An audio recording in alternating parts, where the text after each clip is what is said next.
suppose disappointing last week after the draw. I know there was an awful lot said about improving on the draw and getting that wing mentality back. How important is it to get that back now this weekend at home? Definitely, if you look at how it's gone so far, we've got a good momentum in our first away match. And probably disappointed with the draw and then further disappointment last week, we've got to be a bit stronger, across the board from last week, we really need to pick it up if we want to do better this week. I suppose you last season you had a bit of a selection scrap with Owen Redden, and that's set to continue again, and now you've got another out-half partner as well, Jimmy Gopper. How are you settling with him?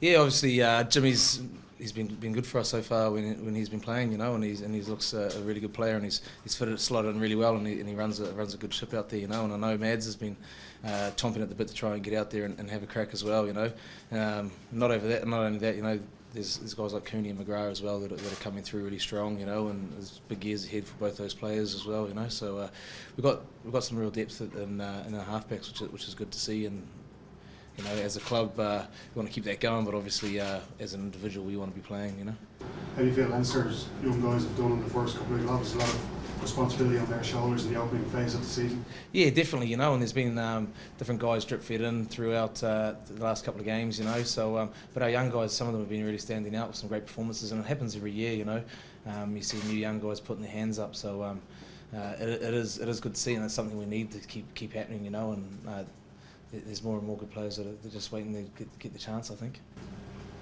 What are the different philosophies that Matt is bringing in? Like, how different is sort of what he's trying to do at this stage of the season versus where you were in the last couple of years?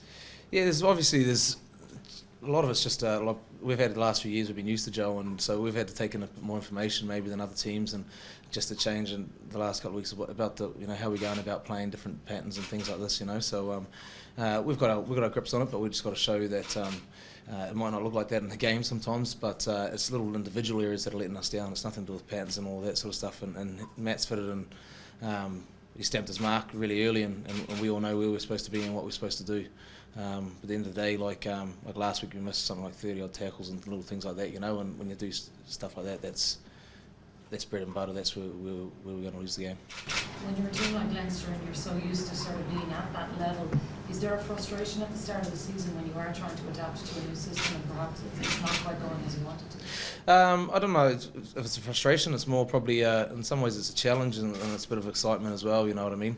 And other years, Joe's always changed things up at the start of the season as well to keep guys fresh and to keep guys' minds active. So that's the way they've got to go as coaches. I think, and as players, we need to be challenged, and it's something. It's all how we adapt to that. And obviously going by the first game and a half, you probably thought we were adapting really well. But it's just the last game and a half hasn't gone as well, I guess. So it's just a continual evolvement, I guess. And he's obviously got more in the pipeline for us that he keeps bringing to us week by week. And I think our game plan's really evolving.